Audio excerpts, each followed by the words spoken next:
Mike Miller. We are actually bringing you an interview, the first one for Dragon Con. So first and foremost, I'd like to thank you so much for actually joining us. Absolutely. You've done a lot of work. I've actually seen a lot of your work and enjoyed a lot of your work.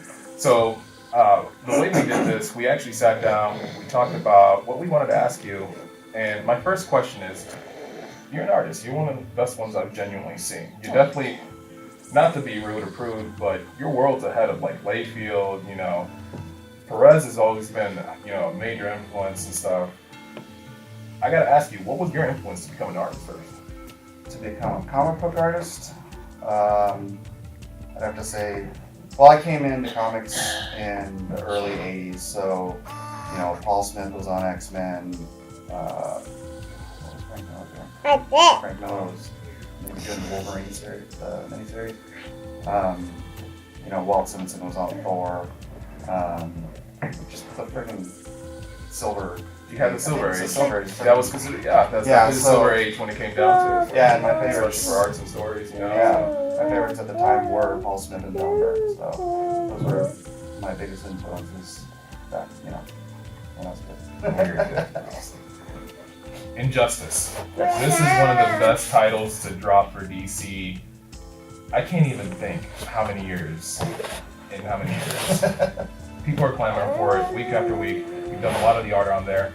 I need to know, they want to know, did you have any creative influence when it came to the designs of the characters or anything like that transitions to the game? No, the game was already set and done. It wasn't published yet when we were, well, maybe it wasn't completely finished, but the Injustice comic came from the game. So all the designs and everything for the game were finished far in advance. And so we were working off of game designs.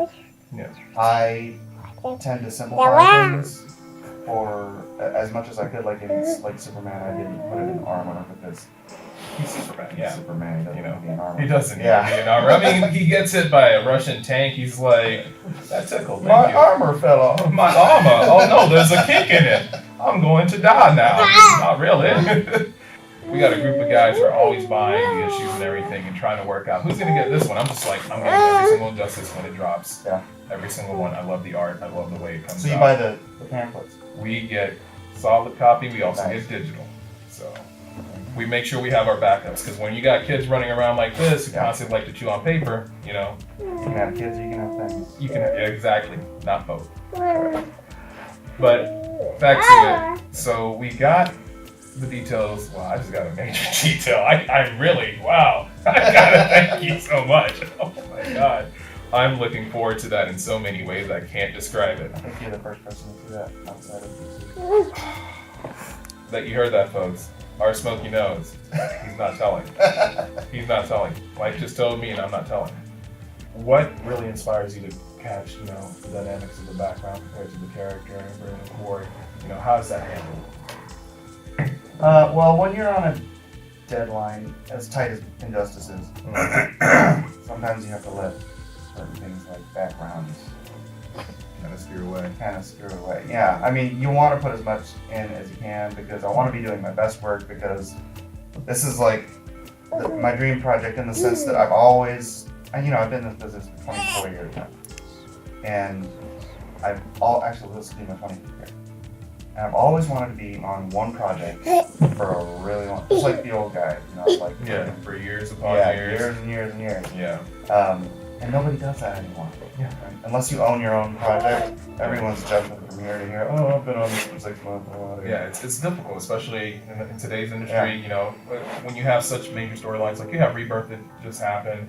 And just started kicking off, and you have New 52 that transitioned to that, and you're getting tossed from one comic to another one to another one. It's hard to find that stability when you want to go down the road, so that way you can develop, you know, this is how I started, this is how I'll finish, and that's how my character evolves over time. Yeah. So I can see the I was on Injustice from issue 1 to the final issue. I mean, there's multiple artists, but I got to bookend it.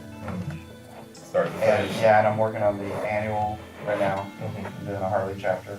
That it, kind of closes her out for the story. And so in that sense, it's a dream project for me. Plus, it's basically the JLA and an alt universe, which is another great dream project thing. Yeah. And so, you know, obviously I want to put my best effort forward, but man, you got deadlines, you got, you know. I know. When you're crunched with deadlines, you got no choice. So I can understand so that. I put as much effort as I can into the characters, and I'll save as much time as I can to get all the backgrounds done. But, you know, if something's got to get cut, that's what's going to get cut. Well, that's one of the things I appreciate when it comes down to if you take a moment to look at some of the Injustice books, you can honestly see where he focuses so well on the details for the characters and the way they pop out. They genuinely look lifelike. At times they can genuinely look lifelike and just pop out that way to you. You know? I'll tell you what, sometimes... Well, that's always going to be the case. That's always going to be the case. But I'm telling you right now, as a fan of art, when it comes down to it, you do some of the best art. Oh, thank you. But honestly, I can understand that because if you don't critique yourself, you can't advance. And that's the truth. Honestly, I'm doing this interview and I'm like, I'm going to critique myself after this. So that way, later on, when we meet again in the future, you'll be like, wow, he's so smooth with this. Yeah, you know, I came to that realization, like, you know, almost 20 years ago. Because when I was growing up, you know, it was like me and a buddy of mine that we drew together and stuff. And, you know, when you're the best artist in your school, every school it's funny because a couple of guys that I worked with ended up working at DreamWorks and stuff like that, and they were really good artists. But I don't know, you get into that mentality, and I met a lot of artists like this, where, you know, you think you're great because you're just the best in your little circle.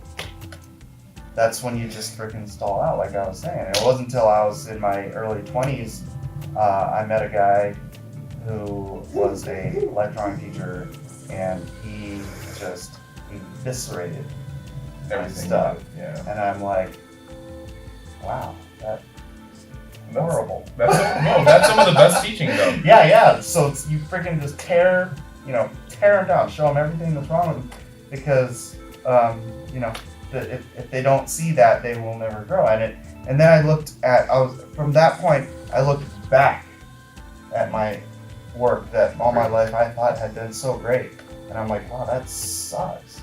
Yeah. And so from that point on, I was constantly, you know, it doesn't matter how good I think this is, I guarantee you, like, if I continue to learn, at some point I'm going to turn around and look back at that and say, that sucks. And so that's how you continue to grow. It's like, you never get complacent. That's always a good thing. Honestly, advancement's always going to be a good thing. Yeah. So that's actually sound advice for any young artist out there. Go back there, look at your work, say it sucks, look at it, find every little discretion, and keep growing. Then one day, you'll be like this nice gentleman right here. And if you don't think it sucks, then you're a very bad judge. You're a bad judge of character. You're a horrible person. Fix yourself. See a psychiatrist. But no, seriously, what he just said is one of the most sound pieces of advice you can ever experience. So, with that said, I'm quite a sage. Yeah, he is. He is. Long hair and everything. He knows. Give him a staff. Cool. It's all done.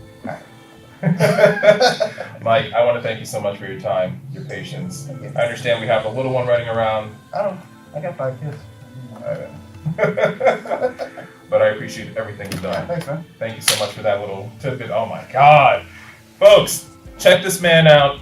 Keep an eye on him. The world is his oyster.